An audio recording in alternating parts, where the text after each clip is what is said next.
that bar. That extra gear, the first 3 steps. Huge strides in the performance. That I might not be the player I am today. All right, welcome to another episode of Behind the Gear.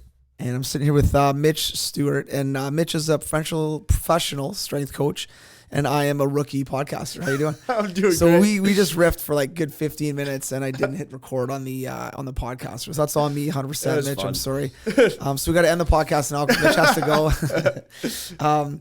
No, but what we were talking about a little bit is, I guess, what's it been like for you through this whole pandemic? And I know there's been some changes, obviously, in things getting shut down, rinks, gyms, restaurants. I mean, tons of businesses, obviously, in the beginning for those first 2 months. What was it like for you guys in those first 2 months as far as just getting shut down and going from like coming in? Because it literally happened where one day we were in the gym and we were on the ice, and then it's like, man, on Friday we're done. And within 2-3 days, we couldn't get people in the gym or on the ice anymore. So what was it like for you guys? Yeah. When it first happened, it's funny you bring that up because you're right. Initially, it was only 2 weeks. Yeah. Right. And I'm kind of happy that at the beginning, the mindset was like, okay, we have 2 weeks. This was our mindset to work on some different stuff that we've kind of been talking about, but haven't had time to do. I wouldn't have wanted to hear right off the bat that we're going to be closed for 3 months. Yeah. So it was that. So yeah, we were like, all right, 2 weeks, let's get right to work. We'll start working on our online stuff. We had talked about doing more online stuff. We already did some, but it was more or less like sending an Excel sheet to a guy through an email with a couple videos attached to it, and they could do it at, whatever gym. So the first thing we did was like the follow along videos, the sweat at home stuff, general fitness. A lot of guys were just coming back from season, so they were even following along on that stuff. So everyone there were some pro athletes following along with it, hockey moms. It was pretty, again, general fitness. Yeah. A lot of fun though.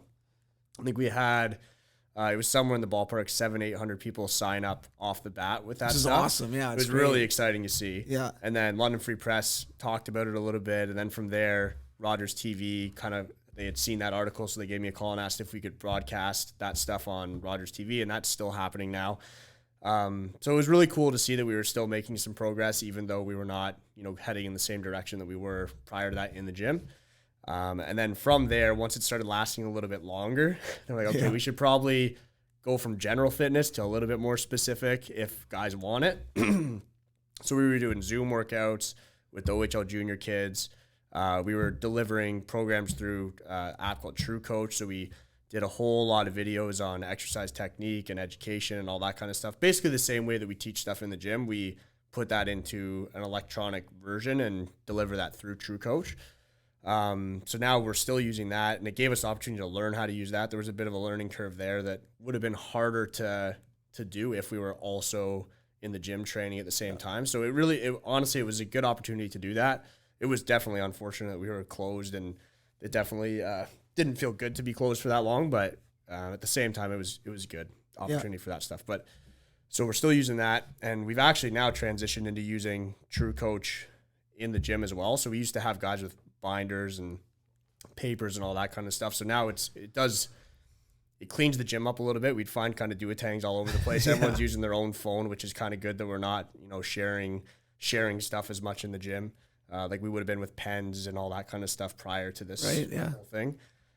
So it's been really exciting that way. So there's been quite a bit that's changed in the training center, and I think in a positive way, based on what we had to do as a bit of a reaction to the whole pandemic. Yeah.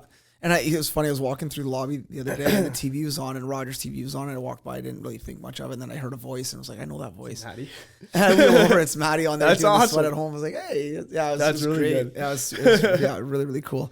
But to your point, I think a lot of businesses had to figure out what to do. Like you hear now a lot more businesses just having their employees work from home, no more office space, so saving money that way, which sucks for the building owner and all that kind of stuff. Yeah, But a lot of businesses were forced to kind of pivot more Zoom calls rather than travel. Restaurants doing more takeout and being creative with different things that they're doing, right? And I think, it's a good opportunity because when you're in the gym every day, it's hard to sometimes sit back. When you get home at the end of the day, you're gassed. You have a 10, 12-hour day. Sometimes you're like, I don't want to think about what else we could do for the business, what else we can do for this, right? And having a little bit of that dead time or that kind of time where you're forced not to be able to do much. Yeah. I know for us on the on-ice piece as well, we started doing some Zoom online training sessions with players on shooting and stick handling and things like that. It was busy. It was great. And it was not necessarily, it wasn't expensive, and it was more just to keep our guys moving, our guys making a little bit of money, hopefully. And then and then staying relevant, just staying, in the community and staying involved. And so I think, that was really important for us on the on-ice side. I know for you guys on the off-ice, you guys kind of nailed it as far as just being in the community and continuing with that, which has been huge. I want to talk a little bit too about kind of that. What's it like to have an 8-month off season, right? So whether you're in minor hockey or you're in the NHL, I mean, some of the guys were fortunate enough to go back and play, and I want to touch on that a little bit. But for a lot of them, it's like an 8-month off season, which is crazy, right? But first, let's go into that return to play. So March, we get shut down. Everyone's kind of sent home within the next couple of weeks from the NHL, AHL, from everywhere. And then middle of June, we're fortunate we get ice back. We're allowed to have NHL guys back, and then we find out that they're going to be going back probably end of July or middle of July, beginning of July.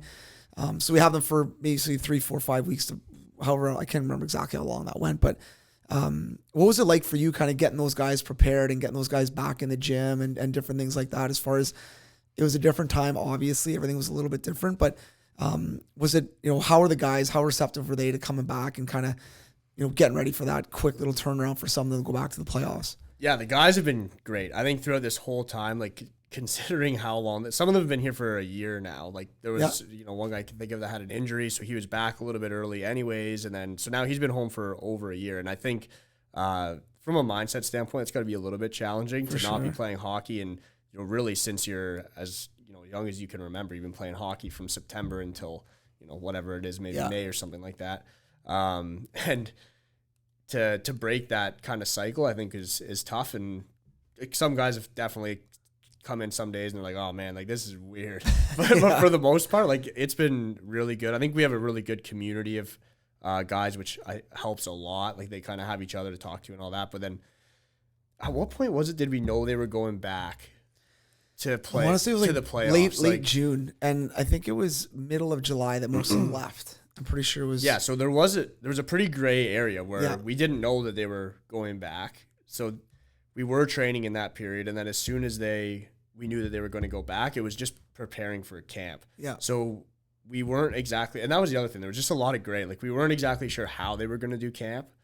We didn't know, how tough camp can be really hard sometimes, and this one wasn't because they knew they were going to get straight into playing. So it was really making sure that they were healthy to play playoff hockey, which is tough right? Hockey. Yeah, for sure. And you know what? I think overall, for guys that prepared for that, it was maybe a good thing. Like usually you're going straight from the season into the playoffs. Yeah. And by the end of a season, like you're feeling a little bit banged up a lot of times anyways, and then you're getting into that playoff hockey, which is even maybe a little bit more demanding. Games are quick, whatever. So they were going in feeling pretty good, I think. And there was some good hockey. Yeah, I know. Watching definitely. the guys played well. Yeah, teams played well. I think there was a lot of people wondering how that would look, and I think the way that we prepared was good, and it actually gave their body a little bit of a rest before getting into that playoff hockey. So it was definitely a weird circumstance, but I don't think all in all that it was that hard to prepare for. Yeah, I know you bring up a good point because they did. A lot of them had 4 or 5 weeks of getting shut down, coming home, kind of resting for a couple weeks. Yeah.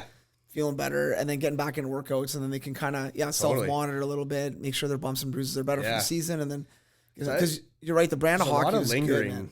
Yeah, there's a lot of lingering stuff by the end of the season for a lot of the guys. So it's time to clear that up, and then you're playing games, pretty tight between games, and looked at guys were feeling good. The puck, like everything was moving fast. It was exciting hockey to watch. Yeah, it was really good. Yeah. So it was a lot of fun preparing for that, and it was interesting because we really didn't know how it was going to go. Like, we didn't know how camp was going to be. We didn't know anything. Yeah. For sure. It was fun. And now we're kind of stuck in that situation where we're basically now we have those guys that maybe didn't go back to return to play, and now they're here from March. Or let's say June or whatever till now. So 7-8 months almost, right? What's it like, on the strength and conditioning side of it, as far as preparing these guys for, because it's got to be a little bit of peak and valleys where you're kind of like working hard and then you're taking some time off or a week off, and then so how does that go, especially for those elite athletes, and even like talk about minor midget or that kind of U15 up, because those guys are getting ready for their draft year and all this different stuff for the OHL draft or the CHL draft. What, like, I guess the biggest question is, what do you do? You know, like if you're a young kid right now looking to prepare, or you're an AHL guy or an East Coast League player or an NHL guy, like how do you ride this out for a 6-month off season? So like you said, there's got to be lots of peaks and valleys. And I think one of the, something that you don't want to fall into is just go hard, go hard, go hard, go hard, because usually you only have a couple months and you can go pretty hard the whole time and then taper off at the end and you'll be okay. But you got 6 months, like you can't just be grinding your body the whole time. So we've been cycling in and out of, hard strength phases and then into like easier mobility type phases. Guys want to be coming in all the time. So we actually haven't taken a lot of like weeks completely off. We've done a couple deload weeks where they're only coming in twice that week, or we went to Collingwood for half of a week and just did some easier stuff out there. So that was something we don't usually do, and it was kind of nice to tie that into an off season. But it really is like managing load on the body. So if we go through a 4 or 5 week heavy strength phase, then we need to take a week to 2 weeks of tapering off of that and then go back up again and down. Whereas usually after we've done one good strength phase, we're just into some power and then into a bit of a deload and transition into the season. So we only do that stuff once. Right. Whereas now we're doing it like several times. Yeah. And I'd say that, that's the one thing people just need to be careful with is if you're going into strength phase, you gotta shut it back down and then you can do it again. And you don't usually have the opportunity to do that because of time. Right. So it's been fun, and we've gotten really creative with some different different routines, and we just spent a lot more time building an aerobic base in the beginning, especially for guys that we knew were going to be around for a little bit longer. Yeah. So we don't usually do a ton of running or prescribe a lot of running, but we did a lot more running with some guys, a lot more biking with some guys, and I think we've seen some really good benefits from that. We always do it, but again, that phase just doesn't last as long because we don't have as much time. Right. And hockey is a power sport; it's a fast sport, so we need to work on speed and quickness and all that kind of stuff, which a lot of times doesn't go well with a ton of aerobic work. Yeah, that's true. So so it's been interesting, and it's been easy enough to navigate, but it's definitely been different for sure. Man. Yeah. Now, have you noticed? Because you look at young kids, especially younger players, but let's say they have a really good off season and they kind of look at a staircase. They kind of go up a stair level and they're like stronger and a little bit quicker, a little bit faster. What happens to a lot of those kids is they don't work out during the season at all. They just play, and then they kind of drop down that stair level back to where they were, or close to back to where they were, and then they got to build back up to get to that second stair. Whereas what you want in your players, I believe, is to work out hard during the off season, get up that stair, and then when you're on that stair, try to level that whole year. So just maintain, try to stay strong, and then when you come back next off season, now you can make that next rung and that next rung, rather than going up and down, up and down, up and down all the time. What have you noticed in this offseason being so long? Have you noticed guys kind of climbing up a couple rungs on that stair, meaning like they're in that first strength phase and then they kind of taper off going to power and then they go into second strength phase? Are you seeing guys getting quite a bit stronger, kind of hitting some of those gaps that maybe they had before where maybe they weren't that powerful, but man, their power's gone up, or they weren't that strong, or their cardio was bad, but man, their cardiovascular system's way better now than what it was. I guess in all the above, I've seen some pretty big changes. Like guys that didn't have that, say, a gas tank before, or as big of a gas tank. Yeah. We're seeing some phenomenal results, whether that be on the bike, or running or whatever. So we've got different guys following different progressions, but let's say they're at the beginning of the off season running like a 450 kilometer over a 5K, and now they're running like a low 4, like a 405 for a 5K, which is pretty significant. It's huge. And it's not. So one thing I'll explain to them too is like lactic acid buildup is pretty specific to the tissues. So like it's not going to change that like heavy leg feeling on the ice, but it'll certainly improve your cardiovascular system overall. And what that means is when you're on the bench between shifts, it'll help with the recovery time between shifts, having a better cardiovascular system. So it's important to condition the legs to tolerate lactic acid for that type of fatigue on the ice, like that anaerobic fatigue. But recovery between shifts is largely your aerobic system. So improving aerobic capacity, whether that's through running or biking or whatever kind of feels best on your body. I mean, a hockey player doesn't have to run. They don't have to bike, but there needs to be some way of training their aerobic system, whatever fits best for that athlete. And the reason for that is for recovery between shifts and even between games. So it's been exciting to see those results. Then also with strength, we've got more guys deadlifting up around, that Chaplar deadlifting around 500 pounds. And every year, that's kind of like where a bunch of guys are trying to hit. And to be clear too, we're pretty conservative on like how challenging a rep looks. I'm not going to let someone put on 500 pounds and grind it off the ground. Right. So if they're doing that, it's a pretty smooth they could do smooth. way more, like, or they could do more. They're just, that's a like good I'll lift. shut them down where things are still really tight, neutral. Yeah. Everything looks good. Because again, when you're training hockey or training any athlete, to me, the most important thing is that they're healthy and they're moving well. And obviously, you're not going to compete at a high level without adequate strength and power, but you can't just push that stuff. Otherwise, the shelf life is not going to be not going to be there. I think that's really important, though. And that's one thing that obviously you and I have worked together for years. And one thing that always impressed me with you is not worried about that player doing 600 pounds on a trap bar deadlift, but worried about that player doing 400 pounds correctly and doing a proper technique. I remember the one story I've told many, many times, but is we had a young junior player years ago that was in a group and you wouldn't let him squat, and he was pissed. Like, all his boys are squatting, he's not able to squat because his flexibility wasn't good. He wasn't able to get that range of motion. Yeah. But I know 9 out of 10 other gyms where he would have been squatting with the boys for sure. And I think that's really important for strength coaches out there to be like, no, and even players to be like, it's okay, I can't do that yet, but if I do this first, I'm going to be way better at that, and I'll be pushing way more weight. I'll be way stronger because my technique's way better and I can push way more. And I think that's a really big learning lesson for a lot of, because it's hard to do that, man. When you're in the gym with a bunch of other guys, you want to do what they're doing, and you want to get to that point. No matter if you're doing the technique right or wrong, doesn't matter. I just want to push. I want to push. I want to push. And that's the mindset a lot of times, and that's like the mindset you need on the ice, kind of like push and work hard and whatever, and grind through like pain and all that kind of stuff. In some cases, that is what happens on the ice. There's nothing wrong with that. It's part of the sport in some cases, but like, that's sometimes a conversation we need to have with the guys in the gym too. Is like, look, this isn't just about doing whatever the exercise is, or it's not just about, if your shoulder hurts, like, we shouldn't do bench press if it hurts your shoulder. Like, on the ice, if your shoulder's a little sore and you're going to play, it's a important game, whatever. Yeah, go play. Yeah. But that's kind of part of that environment. That's what you do. Yeah. But in the gym, that's not the same scenario. And it's hard for some kids to wrap their head around that. Once they get older, they get it for sure. Yeah. And I think our process has really refined on how we communicate that to players, which has really helped. Like, I think it was harder for them to wrap their heads around it before, but now we have what's called our fundamentals, and there's a variety of different movements that focus on each joint in your body.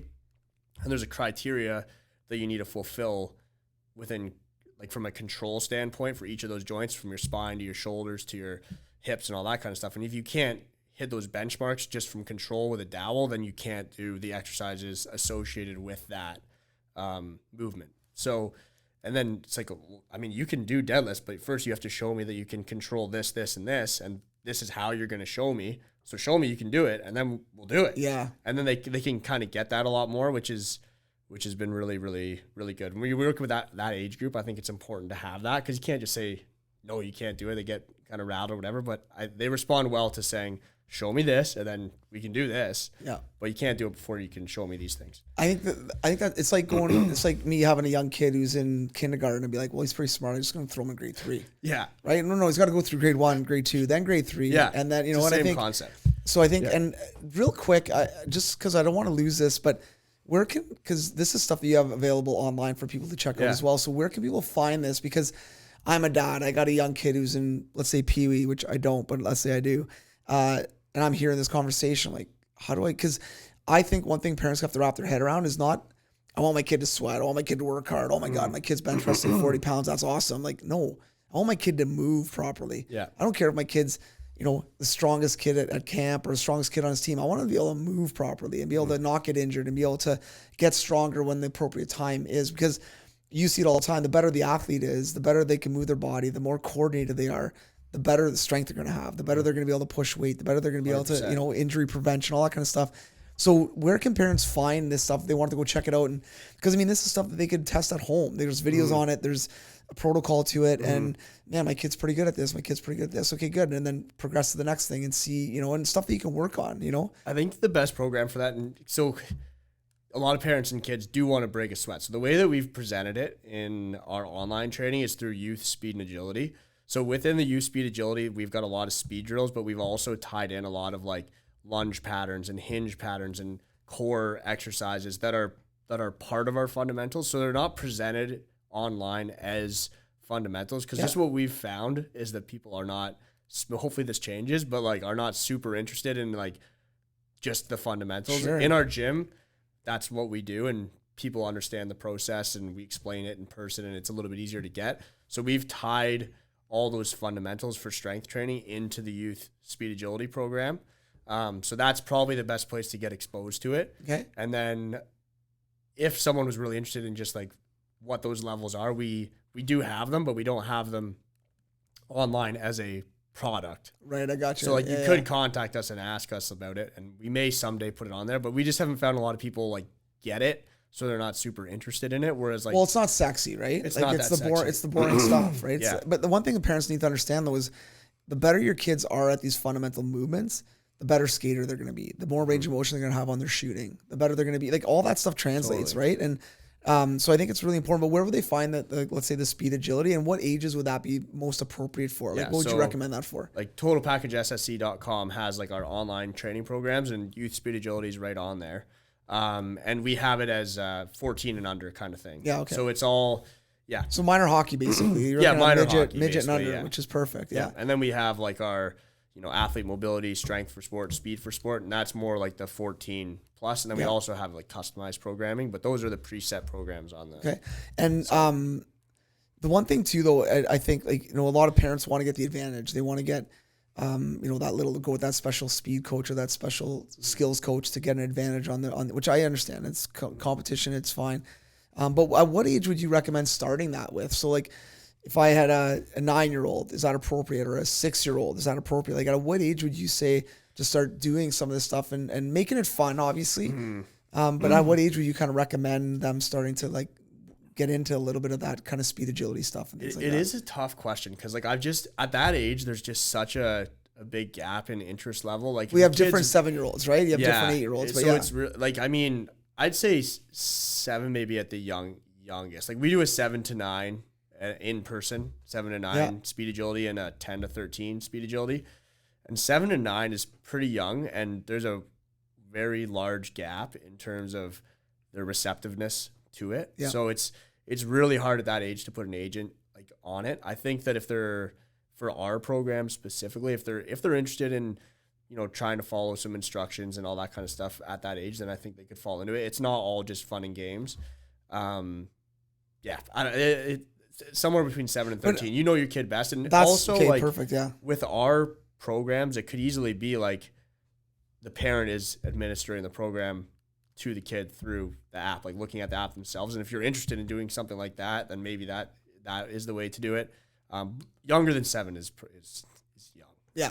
Yeah. Yeah. No, and I think you said something there that I want to highlight, but you know your kid best. Yeah. And, take the crazy hat off a little bit and be like, hey, my kid does not really want to do this mobility stuff or this, these fundamentals or this, which is fine, right? Yeah. The one thing I want to touch on too with the young kids, because I've got young kids obviously, and I've got my opinion on it, but I'd love to hear your opinion. So right now, and especially through, I think, COVID and being at home a lot and parents spending a lot of time with their kids, I think a lot of parents did a really good job of being creative and spending time with their kids. And selfishly, I like to sweat. I like to work out just because I think I'm a better person when I do that. I just, mentally I feel better, right? So I would do that, and my kids may jump in for a set or whatever. They could do whatever they want. I don't care. But on the flip side of that, there were some kids that I think were probably into working out because their mom and dad were into it. And you saw like 7, 8, 9, 10-year-olds working out with their parents and doing box jumps and doing all this stuff. At what age would you recommend? Again, I know it's going to go kid to kid, but if the kid wants to do it, I think that's a different thing. 100% show them stuff, let him or her work out. But at what age would you kind of recommend putting your son or daughter, let's say your son's a good basketball player, a good hockey player, at what age would you say, I think it's time that maybe we look at learning these fundamentals from a strength coach in our area? You know what I mean? Like when's a good time to kind of seek out those speed agility programs and things like that? From experience than anything, like 11, 12 years old is like a good, especially on the speed and agility side of things, like starting to do that stuff and then incorporating some movement patterns that are associated with strength training, but we're not even tying it to like a squat or a deadlift, like with weight.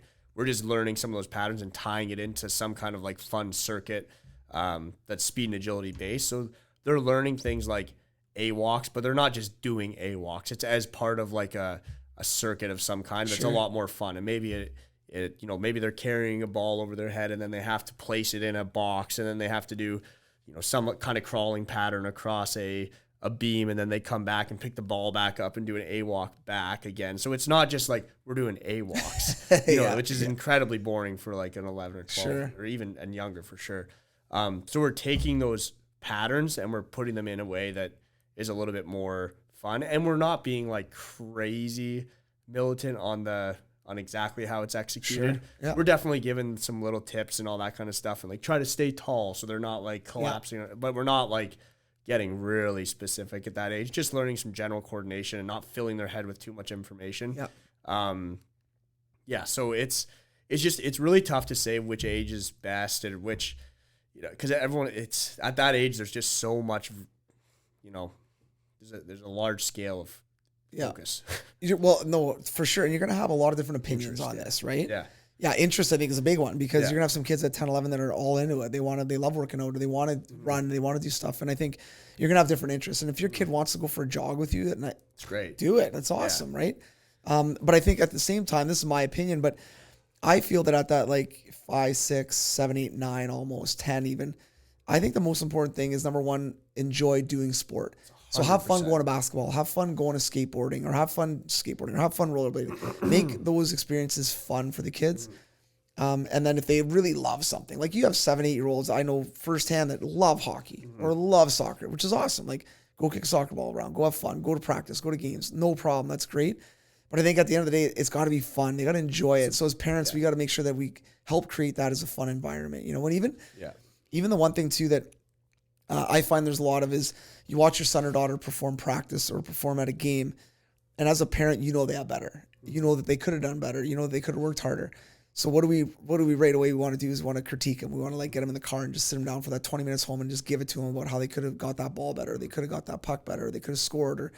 And I think that's the wrong approach. I think we need to, how was the game, buddy? Ask more questions. How'd you feel out there? And sometimes you're going to get answers from your kid that's going to reset you. You're like, I gotta check myself here. Like, he had a lot of fun because him and Johnny got to talk on the bench, and coach told him that he had a really good shift when he back checked hard, and you're about to give him shit because he didn't score on that play. And you're like, oh man, maybe I got to pump my brakes here a little bit, And I think, so again, what I'm getting at is like that young age is make it fun.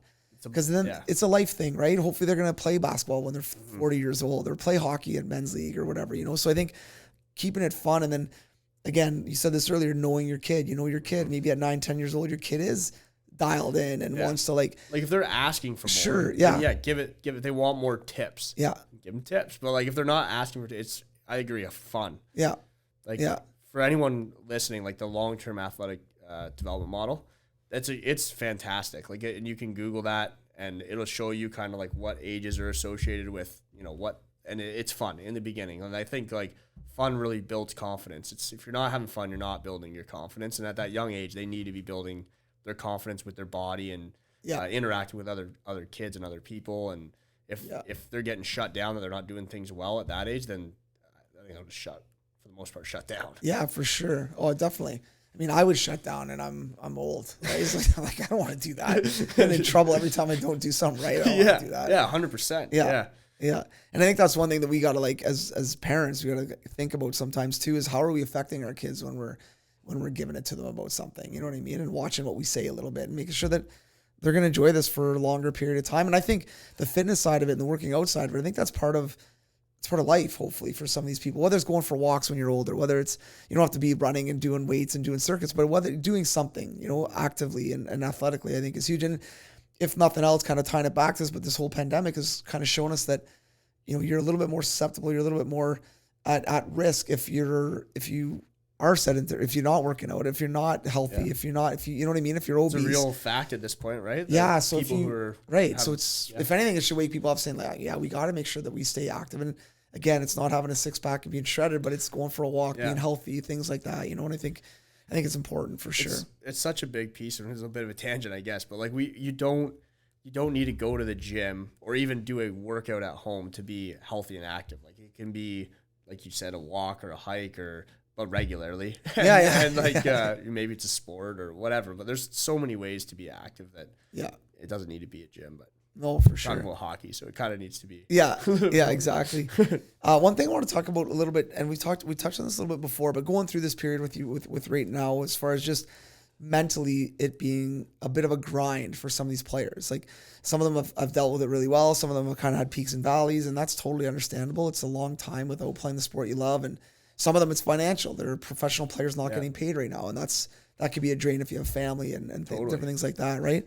But what have you seen in the gym as far as when you look at the elite athletes? And I know there's a ton of NHL guys that you're training. What do you see kind of that one thing mentally that is kind of shows up in a couple different guys where I think it's regardless of the circumstances, like it's a pretty positive mindset on what they have available. And like, so for example, when guys were at home doing those workouts, they were happy with that. They were saying it was awesome, even though really I think it's not awesome. but they're taking that circumstance and it's like, oh, it's great. Like we feel good doing it. It's awesome. Like, it's good. Like we're moving forward. And I think it's, again, just feeling like you're moving forward and you're moving in the right direction is important. And I think they stay on that mindset pretty well. It's just like, okay, as long as I'm doing something here, I'm moving in the right direction and I'm doing maybe more than the other guy or whatever, but they're really positive on whatever the circumstances are. Yeah. It's the one thing I saw. Like there wasn't a lot of negativity around the whole thing. Yeah. No, and I think a lot of those guys that are at that elite level, and this is more for the young kids out there and the young parents that have kids, is a lot of those, it's the approach, right? So it's, this isn't something that was developed at the age they're at now at 22, 23 years old being an NHL player, but you get thrown, a bad situation. Well, how do you make that situation work out? How do you make it better? You get stuck on the fourth line. How do you get back up to the second line? You get sat out for a game. How do you, and I think it all comes back to that. You get stuck at home, and some of them probably enjoyed being home a little bit, seeing family and stuff like that. But okay, like I'm also a professional athlete. I got to work out. So yeah, you got to fill a backpack up with weights or with cans of soup, and that's your weight. And okay, I'll do it. Like, and it was great. Yeah, it was awesome. But you're right, and I think moving in the right direction, I think is a big piece of it. And I think that starts. I always say this, and I sound like my grandpa, but it starts at young ages. I think it's you start implementing. Like for instance, the one thing I've been going through through this whole thing is I get a lot of parents complaining about not playing games, and we got to get games going again. We got to get 5-on-5 going again. This isn't right. Practice. My kid hates practice. I don't know many kids that hate, if they love hockey as much as you're telling me your son loves hockey, I don't know how many kids hate practice. Yeah. They like playing to be on the ice. They like having fun. You, Dad, you hate practice. And you're telling your kid how much practice sucks and how much they want to play games. So now the kid hates practice. And so I think as parents, how we approach it with our kids is huge. You know what I mean? Like practice is awesome. You're going to get to work on skills. You're going to get your shot better. We'll do some games. We'll have some fun stuff in practice, but practice is fun. Yeah, games are fun. Don't get me wrong. Games are easy. That's an easy sell. But as parents, we need to for some parents, the pandemic hit and oh my God, I lost my job. Or I got cut back to 75%. This is brutal. And then just the way they deal with it. What is little Johnny seeing?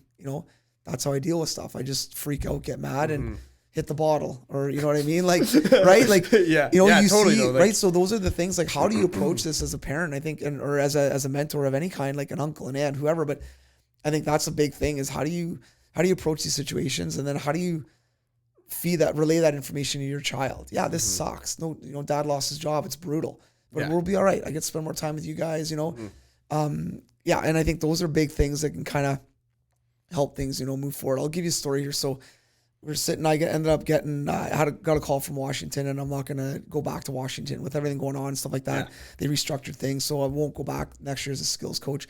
Who knows what even happens with that going forward as far as going across the borders and all that stuff. But regardless, it was, crappy call to get. It happens, whatever. So that night, we're sitting at the dinner table, my wife, my daughter, and my son. And I told my kids, and I try to share as much as I can with them, just so they know what's... and start young, and then hopefully when they're older, they can deal with stuff, no problem. So I'm, hey, listen, guys, like, just so you guys know, I won't be going back to Washington and Hershey next year. I'm not going to be with them next year. And and then, one quick question, like, oh, you're not going to go, so you won't be traveling as much? I'm like, no, I won't be. And then my son's like, oh, Dad, that's actually good, eh? I'm like, why? He's like, you're going to be home way more this year. And for me, it just like put everything into perspective. Yeah. It was like, they don't care if I am in the NFL, the NA, like it doesn't matter to them. They just want a dad. They want, you know what I mean? Yeah. I love my job. I love doing it. My wife was super supportive. The kids loved it, like whatever. But it's like one of those things where it just puts things into perspective. But I also could have approached that a totally different way, been pissed off, hate the NHL, hate Washington. This is brutal. And he probably wouldn't have said that if that was the case. Well, I could have been a totally different conversation. Yeah, totally different anyway. Yeah. And I'm not saying I handled it perfectly or anything like that, but it is what it is, man. You got to move on, and it's hockey. You're gonna get traded, you're gonna get cut, you're gonna get moved, you're gonna not make a team. And how do you deal with it? And as a parent, how do you deal? Like, I'm already preparing for my kid to get cut, and I hope he gets cut early and often. And I know that sounds crazy, but I want him to overcome getting cut. I want him to overcome those defeats. Like, you get cut from a AA team or a AAA team or an A team. Most parents like, bull crap. That dad golfs with this guy. This guy's, knows this guy's politics. Like, no, you weren't good enough. Yeah. You weren't a top 4 or 5 player on that team, or else you would have made it. So that conversation is, what should we do, buddy? What do you have to do to get better to make this team? What can I help you do? Do you want me to set up a shooting area in the garage so you work on your shot? Okay. What can we do? Like, what can you do? And put it on them. Like, you're not good enough to make this team. That's okay. No problem. Yeah. It's pretty cool to hear too that his, like, the first response is like a positive thing. I think in a lot of cases, just from stories I've heard with kids or whatever, like, it usually, like, a lot of times they do migrate to like a positive outlook on something. For sure. I think that's more natural. I don't know. I could be wrong. No, you're right though. But I actually like it's more like optimistic and creative. Like, a lot, like the younger person's mind is naturally more that way, I think. And I think we get trained out of the optimistic and creative bits sometimes. Well, and I think too, like, I don't know if it's you're bang on. But I mean, okay, let's say this for instance. So a little 5-year-old, 6-year-old plays for a coach who's not a good coach, good guy, and putting his time in. The little 5 or 6-year-old likes that coach. Who doesn't like the coach? The dad. So by the end of the year, the 5, 6-year-old doesn't like the coach. Why doesn't the 5 or 6-year-old like the coach? He has no issues with the coach. Because the dad or the mom, or you know what I mean? Yeah, or now translate that to 90% of the time at least. Yeah, translate that to 12, 13 years old. Yeah. Same thing. Wow, man, why aren't you on the power play? He doesn't know what he's doing. His practices are terrible. Whatever. Well, by the end of the year, that kid doesn't like the coach. Coach is an idiot. Yeah. And the coach is fine. And you know what I mean? But it's like I do. So to your point, like, great example is this: is anybody who's played minor hockey, when they're young, your kid's gonna play net every once in a while. It kind of rotates through playing goaltender, right? Every parent's like, I do not want my kid to be a goalie for the rest of their life, but no problem, them trying it out. Yeah. Well, the kid gets pumped for 10, like 10 nothing, 10-2, whatever. Yeah. Ask the kid, hey, how was it? Most kids like, it was really fun. Yeah, even though they and dad's not mad, but dad's like, oh man, he played, to man, Yeah. like, he's played so bad. Like, it's so brutal. Like, how was it? My daughter the other day played net, got hit with a puck. So how it works right now is I can only watch half the game because the visiting parents go and watch half the game. Okay. And then, which is totally fine. So we go in for the second half. So I go in the second half. She's in net. May as well put a popsicle stick in the middle of the net, just watching the play. Like, it was not even going down, just standing there. Like, so I'm like mad because she's not even trying. I'm like, oh my. So we get in the car after the game and I'm like, I asked her, I'm like, Holly, how do you think the game went? And she's like, that was good. I think it went well. I'm like, do you think that you kind of worked hard and tried hard? She's like, no, not really. I was like, well, why not? She's like, well, in the first period, I got hit with a puck in the knee and it really hurt. And I didn't want to get hit anymore. And I was like, totally makes sense. Yeah. You are 100%. She had a reason. Yeah. But I'm like, Hal, listen, you're going to go net, you're going to hit with pucks. Like, that's part of going to net. You know this, right? The only thing, and I told her this, I wasn't mad at all, but I'm like, the only thing that rattles me is that you didn't try. You kind of let your team out. You weren't trying at all. I don't care if you let a lot of goals in, but you're not even like, and she's like, I know. Like, sometimes you're not even looking at the play. You're looking at a player and the puck's going in the net. Like, and the puck's going in the net. Yeah. So, and more so just like getting her to realize, like, so good. You weren't very good. You got to at least try. At least if you try, I'm 100% fine. So it was like one of those, but in her mind, like, she had a reason. Yeah, she had a reason, but it was fun. Still fun, Dad. Like, it was good. I'm like, okay. So to your point, exactly what you're saying, like, most kids are positive. I think so. Most young kids aren't racist. Most young kids don't hate men, don't hate women. Like, that happens. That's programmed into them through whatever aunts, the environment uncles, is, social, whatever the environment is, exactly. So I think it's like, I think that continues a lot longer than people think too. Like well into, when you're an adult. Like, I think the people that you're around, make it's a very good point, massive difference. And I was talking about this with my sister's boyfriend the other day. Actually, like, initially people always talked about how the brain is like, at certain ages it's developing, and once it's developed in this phase, it's kind of more permanent. Whereas now, like, everything's about brain plasticity and how much it changes.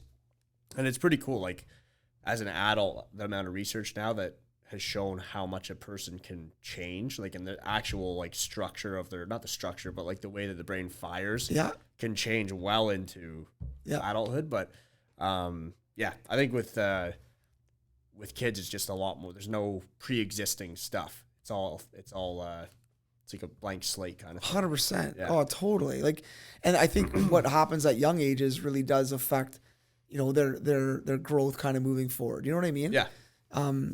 Yeah. And I think I'm telling stories with my kids, which is brutal, but hopefully they won't listen to this for years. So they'll have thick skin by then. But, and any parent that's got young kids has gone through this, but you go ready for the bus. Our bus happens to be early. So our bus is like 7:30 in the morning. So our kids try to wake them up by 6:30, 6:45, get them moving, right? My daughter gets out of bed usually pretty good. She gets dressed, no problem. My son is like most kids, I believe, doesn't love getting out of bed. So he's laying there and you got to go kind of shake him a couple times and help him. Here's your clothes, lay him out. Like, let's go, buddy. Well, this morning, he's like, for the first time ever, he's defiantly like, I'm not going. I'm not getting up. I'm like, dude, you're going to school. Like, I got to go to work. I don't love going to work. Mom doesn't love going to work. You're going to school. Like, so I'm giving him if I have to come up there, it's not going to be good. Like, I'm going to be ripping you out of bed and I'll be putting your clothes on for you. Like, so he finally like gets out, comes down, right? Well, now it's like 10 after 7, quarter after 7. He's got to brush his teeth, got to eat, got to go to school. Okay, you got to eat. Now he's just being defiant. Like, I'm not eating. Fine, I don't care. Don't eat. Brush your teeth. I'm not brushing your teeth. He finally brushes his teeth, doesn't eat. So we're sending our kid to school without eating. Like, bad parents, right? I'm like, he's going to be fine. It'd be a little bit of, it'd be a little bit of, whatever, starvation's fine. It's fine, Could be hungry. Yeah, it's all good, right? So basically I'm like, no, it doesn't matter, man. This is what you have to do. Like this is one of those things where there's no option here, and you feel like a terrible parent when you're hard on it. Like, yeah, maybe I could have said, I'll drive you to school. It's fine. But like, no, man, I got to go to work. He's got to get a bus. Yeah, he's got to get a bus. So I could have taken time out of my morning, whatever, to go drive. But no. Like, this is what you're doing, but, and again, I'm not saying I did this perfectly, and I'm not saying this is the right thing to do. Some parents might be like, oh my God, what are you doing? Or some parents be like, yeah, good. I do the same thing with my kid. Yeah. But it's like teaching at young ages, like, no, that's not acceptable to wake up like that. You can't wake up and ruin everybody's morning because you don't want to get out of bed because you don't want to go to school. It's not fair, So then in the car, we're having this conversation on our like legit 1 minute drive to the bus stop because I drive the bus, then I leave, right? Buddy, you can't do that. But what I'm getting at with this whole thing is in that conversation, I had said to him, I'm like, you can't, you can't wake up like this and ruin people's mornings. And he says to me, he's like, I don't always ruin the morning. And I'm like, he's taking what I'm saying as I'm saying he's always ruining the morning every morning, And I was like, but again, like, so I stopped myself and I'm like, no, you do not ruin all the mornings at all. Yeah. But I said, when you act like this, it changes the morning, like, but if I don't, and maybe it's probably my wife that brought it up to me, like even before, about just how we don't want to like stereotype our kid into being this type of kid. And he's not that type of kid. And most times he's good and he gets up and it's fine. But I'm like, man, that's like a small little sentence that he's taken as he's always ruining our mornings. I'm like, no, dude, you are just not this behavior today. Right. So kind of differentiating that a little bit. Where like, you're not ruining our mornings every morning, but when you act like this, you 100% ruining our mornings. Right? But it's like, you got to really watch what you say, right? Because they take it a different way and they're young. They don't have as much context to compare it to. Exactly. Right. So it's important, I think, and that goes to coaching and even, even what you're doing and even working with older athletes sometimes, the way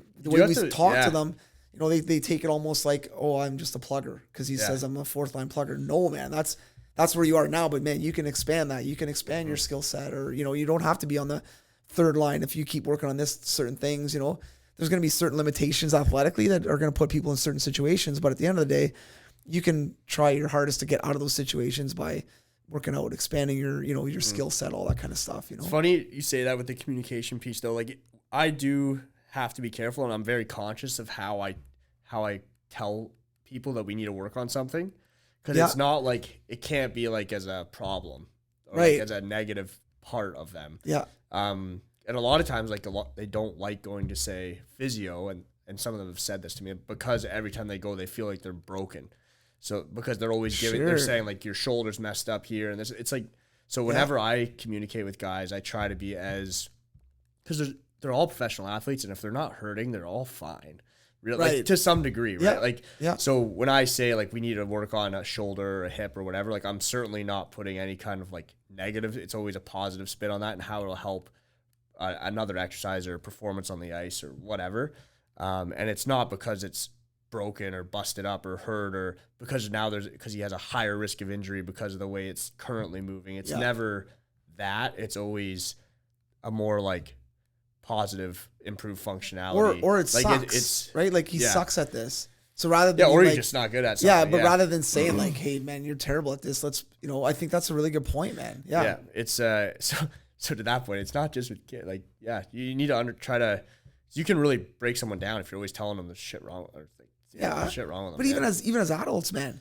Yeah. Think of like your wife carving something on you, you carving something on your wife. You don't think about it. You're like, nice pants. And it's like, walk away and she's like, what's wrong with my pants? Right? Or like, hey, your hair looks messed up. I don't have that problem, but other people like, and then you're going to work and you're like checking your hair. Yeah. Like I remember when I had hair, I was doing that.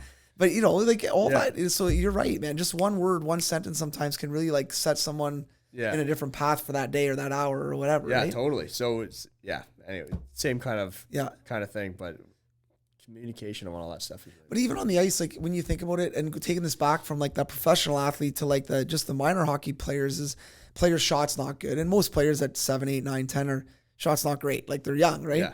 But instead of being like, hey, your shot's not good, which you never really say to an 8-year-old, but some coaches do. Some do maybe, you're like, hey, buddy, listen, do you want to score more goals? Or hey, I can help your shot get harder. Yeah, why don't we try this? Or I can keep your puck flat rather than fluttering in the air. We can keep it flat. Let's try this. And that approach changes everything. Or hey, buddy, you've got a wicked shot, man. But if you do this, it's going to be even better. You're going to score more goals. And then right away, that wicked is like, oh, I got a good shot. Okay, cool. Yeah. And they're more apt to listen and try the stuff that you're telling them. You know what I mean? It's like, like you naturally have a really good shot. Now, if you do this, like work on the technique a little bit, it's going to be unreal. Yeah, it's true. It's totally different. It changes the entire. Yeah. And they're the way like they want to listen to somebody like that. They don't want to listen to someone who's like, you suck. You should try this. For sure. Like, no, definitely. Get out of here. To put this into context too, like with people that are listening, like, I've dealt with kids now for 25 years of being on the ice, probably working since I've been like 14, 15, 16 with groups of kids. And how many mistakes I made along the way, calling a kid a name or carving a kid or saying something out of, that I shouldn't have said. Or, there's so many mistakes I made along the way and I still do. Yeah. And even like throwing F-bombs out, like I will throw F-bombs out on the ice. Not often, but when I'm trying to prove a point, especially only with the older kids, because I don't do it a lot, when I throw like wake the F up, they'll just be like, kind of like look at you, right? If I said it every day, they'd be like, whatever, you're just saying, say that word, whatever. So like, I think there's like certain appropriate times and areas to do things like that. But I think at the end of the day, like, for you too, you've been training for years and you've had individual clients, group clients, big groups, small groups, young kids, old kids, like, you've learned a lot of mistakes that you made along the way and how you approach things, and how you talk about things, right? There's like a couple times I've said something I can't remember, like, and I can still like see like someone's face, like, and I'm like, oh shit, I shouldn't have said that. I can't take it back now. Right now, it takes 20 minutes to correct it, and try to fix what you said. Like, oh man, Okay, totally. We'll do that again. On this topic, the one thing I really want to touch on, and I think sometimes we take it for granted and we don't even really think about it, but it came up in a conversation and it's come up in the past as well, but I'm just like, man, you guys, and I say you guys as in us and the coaches and the group that we have here, I've done a really good job of like getting good players and getting good athletes and getting good people involved. And what I want to touch on with you is like, for anybody else out there, whether it's a team, an organization, a business, whatever that is. And I think even, for us, we're fortunate even on the business side, we don't see each other every day just because we're busy and we're kind of crossing paths, but I think we have a good culture. And I think our group of guys and girls that train and our athletes, we have a good culture among them as well. And I can't sit here and say that we sat down and masterminded this and had a good plan for it. It just kind of happened. And my only explanation for it, and I'd like to hear what you have to say, is that we tried to get good people, as in like you and I and Kevin and Mitch and Trevor, and like get good people involved that hopefully are sending the same message and have their own flavor on things.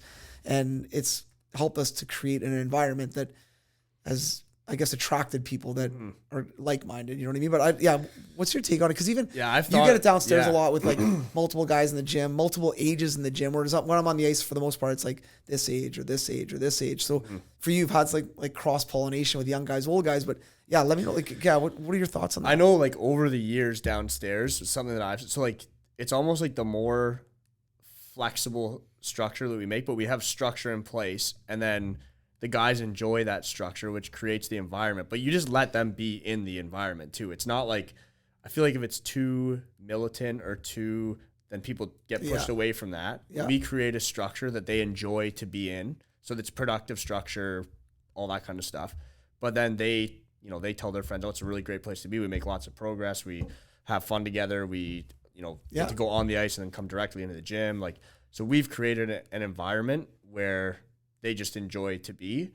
So just having the space is obviously not enough, but the structure that we've created in this space has allowed them to they enjoy it, obviously. And they tell their friends about it, and then they come and then they enjoy it. And that's just how we've continued to build. Like, we really don't tell a lot of people about this place, which is pretty crazy. Like, in terms of marketing. Worst marketing ever. But it's crazy how every year there's more people coming, and I really do think it's just that we've created an environment, and that wasn't completely on accident, but it's happened slowly. Sure. Too. Like, when I look at how the gym is structured now compared to how it was like 10 years ago, it's crazy. It's insane how different it is. And I like to believe, and I think it's true, that it's that structure with the right people inside of it, coaches and players, that allow that us to grow in a direction that we want to grow. Yeah. Because it attracts more like-minded people, kind of like we talked about earlier. Like, I really do think that, the people you hang around with attracts more people like that. So being around the right people is really important. And I think that from the start, even with the core group that we had in the beginning, it was a really, really good core group that we had from staff and players. Yeah. And that's, over time attracted more good players, more good staff. And then with us as staff continuing to refine the structure of how we operate, to accommodate more people and to, still provide like a really good service to those people. I think that's, been a huge piece of it. It's been really fun. Yeah. No, I agree, man. It's been a fun run over the years, but the last couple of years have been really, kind of special almost, as far as just a good group of people, good group of coaches. Really good, it's been really good. One thing too that I want to touch on with culture is, I had Clark Singer on a podcast last episode, I think, and if anyone wants to check it out, it's a really good podcast. He's coached for 25 years professionally, like university, pro, everything. He's awesome and really good mind for hockey, but really good mind for people and communicating and things like that. But one thing he mentioned, which I've heard in the past, and it kind of, you haven't heard something in a while, like, oh yeah, I forgot about that. I gotta start doing that, or I gotta start whatever. But he mentioned, he's like, the one thing that I think we have to realize or remember as coaches, whether we're minor hockey coaches or whatever, is that our players are also people. And we need to understand and know what type of people they are. And I was like, man, that's so important. And I started thinking more about that. And I feel like, you can ask me about 99% of our, guys that I work with on a daily basis, you work on a daily basis. I could probably tell you where they're from. They have siblings, if they have kids, if they're married. Because I've had those conversations with them. If they like stocks, if they don't like stocks, if they have done well with their money, I've asked these questions, so, and not just like meet a guy and like, hey, so what's your portfolio like, right? But over time, you're chatting, right? And even today you were in there and I was in there, we're chatting with a couple guys and just about random stuff like social media, whatever. And then I remember the one thing too on this whole culture thing is I think it's important to get to know the people, the person. 100%. I don't care where they play. Like, to be honest, I think the wow effect for you and I is gone, as far as I have a lot of respect for anybody who plays minor hockey all the way to the NHL, and I want all of them to succeed and do well. I don't get, oh my God, that's so-and-so, and no disrespect for them, but it's like, I care about the person. Yeah. Like, I think they're a nice person. And there's guys that we've met over the years that are like, not that nice of a person. You know what I mean? Yeah. And they tend to weed themselves out a little bit as well. You know what I mean? But the story today, though, we're just sitting there kind of chatting. Another guy walks by and they kind of, hey man, how's it going? And leaves. And then I remember one of the pro guys we were talking to, he's like, he's a great guy, eh? Like, yeah, he's awesome. But like, they don't know each other that well, but they know each other. And it's like, and they've that's heard, and that's the kind of that's what we want. It's like, hey man, how's it going? Hey, what's up on this weekend or whatever? Maybe you don't know them that well, or you don't know each other that well, but like, there's a mutual respect there for the guys that are in there, which I think is awesome, and it comes from, I believe, how the coaches respect them. You know what I mean? It kind of flows through, right? Is, you know, we try to be on time. We try to have new stuff. We try to be creative. We're not, you know what I mean? And well, I even think like that's almost part of like our call it structure or whatever, but obviously like the people we hire, we're not just looking at like, you know, where they went to school and who they've coached before, but like get to know that person first. And they're not just jumping right in here and starting to train people here without us knowing a little bit about them and who they are. And if they're, you know, even if they're going to have those conversations with guys and get to know guys, like we want all the players here, the way that we work too, it's not like so-and-so trains with me, so-and-so trains with Josh. Yeah. Like we're a team downstairs and we all work with all the guys, and we want all those guys to have a good relationship with all the coaches, not just me or not just Josh or whoever. So when we're hiring people, we're thinking about that. And I think you mentioned something about this earlier, but like if a guy goes off the rails a little bit, we're going to talk to him too. I'm like, man, what are you doing? Like you're not being a good dude right now. And I think it's not something we've talked about as, you know, this is part of our structure, but I think it's something that we do. Like if one of the kids in the school, we have ASAD and Blythe, and they're young kids and they make mistakes. And when they make mistakes and they do something that's offside, like yourself, me, Josh, Trev, like we'll take them aside and talk to them like, dude, you can't do that. And I think that allows, again, like it creates an environment where people like to be, because they know that you're not going to have, you know, Johnny over here being a dink. Because if he is, one of us is going to take him aside and we're going to talk to him. We're going to keep this environment good, you know? That's so true.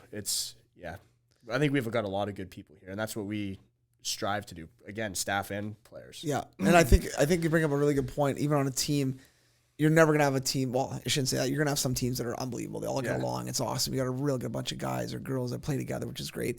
But most teams are going to have like a clique or one or two people that don't fit in or that are maybe a little bit strong personalities. And I think as leadership, so as a coach or a general manager or assistant coach, it's part of our job to help those players that are maybe on the fringe or off the rails, like you said, a little bit, and help bring them back in. Some of them it's hard. Some of them you're going to have to let go. You have to cut loose. But a lot of them, you know, through a conversation or 100, you're going to hopefully get them to, you know, to come back a little bit and be like, yeah, realize what they're doing. And this is how you know, kind of fit in, or this is how you can. And I want every player to be their own personality. I don't want I don't want robots. I don't want players that are, you got to do this to fit in. But at the same time, I'm telling you, you got to do this to fit in. It's not just hockey. I want you to fit in at the supermarket, to fit in a job, to fit in with your friends. Like, you know, your friends don't like you right now. So you need to like adjust a little bit to like, you know, get back in, you know, and I think that's, and I mean, at the end of the day, what are we asking?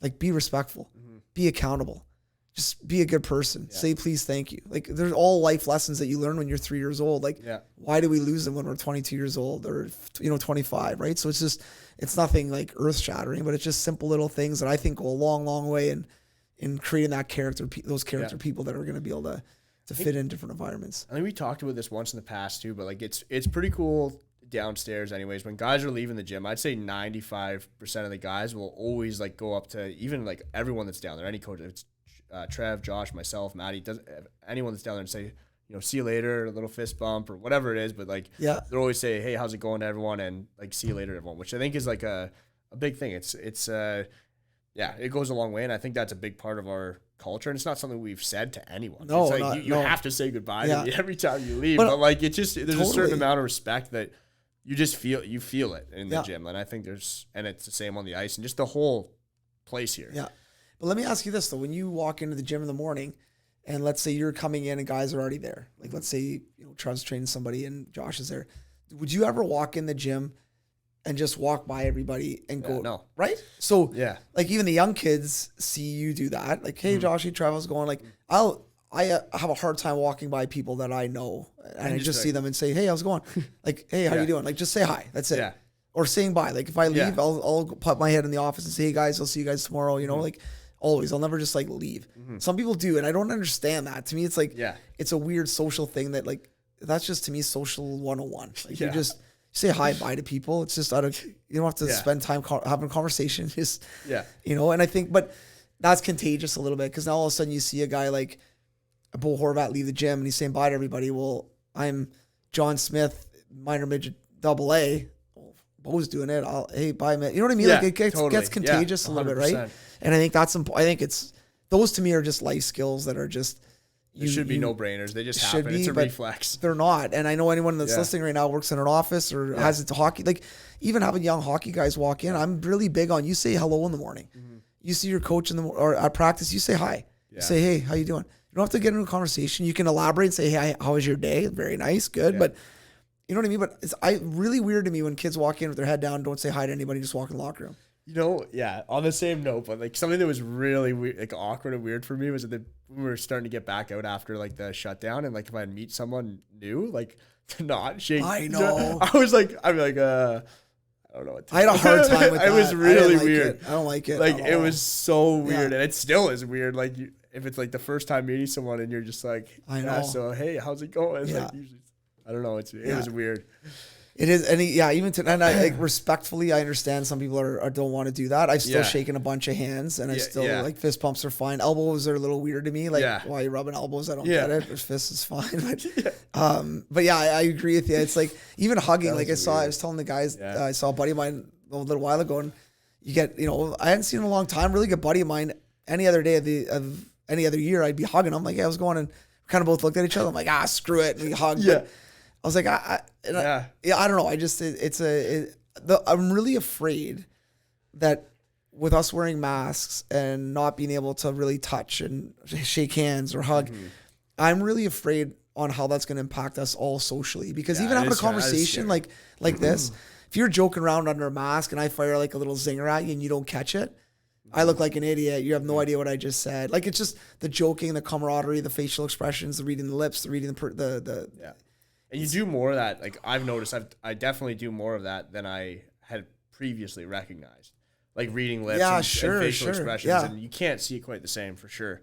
No, but I have noticed that it's it's crazy. And one thing, like I find I interact less. Like if I'm at a Timmy's or and the lady's nice and she says something, normally I'd be like, oh hey, how's your day going? Or you guys busy or whatever, right? Once in a while, and you're getting more of a rush to get out of it. Well, I'm just like I can't even hear me. I'm muffled. Like I don't, you know what I mean? It's just, so it's unfortunate, but I'm really hopeful that we get back to a point that we can.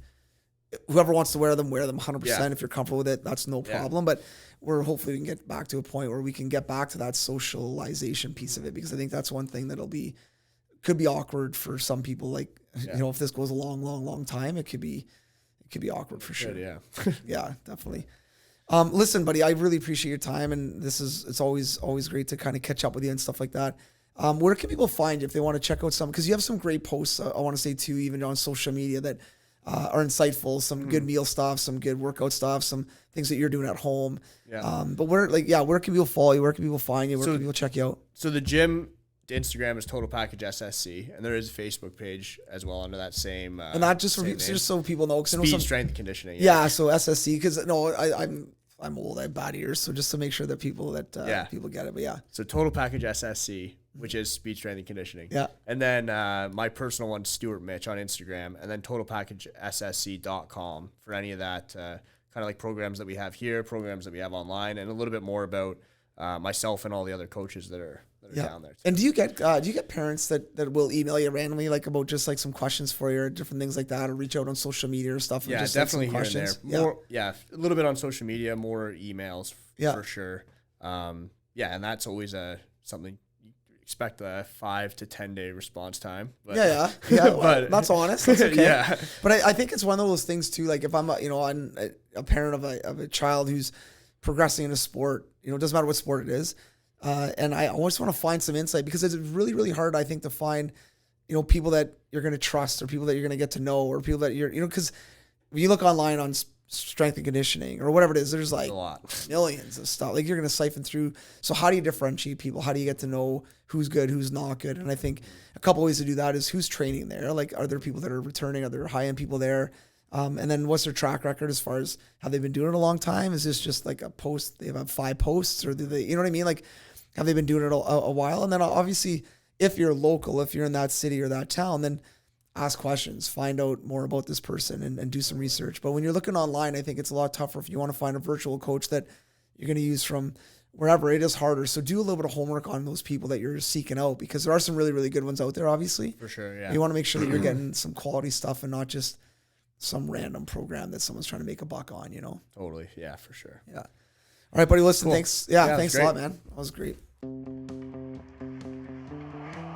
kind of raise that bar. That extra gear, the first 3 steps, Huge strides in the performance. that I might not be the player I am today.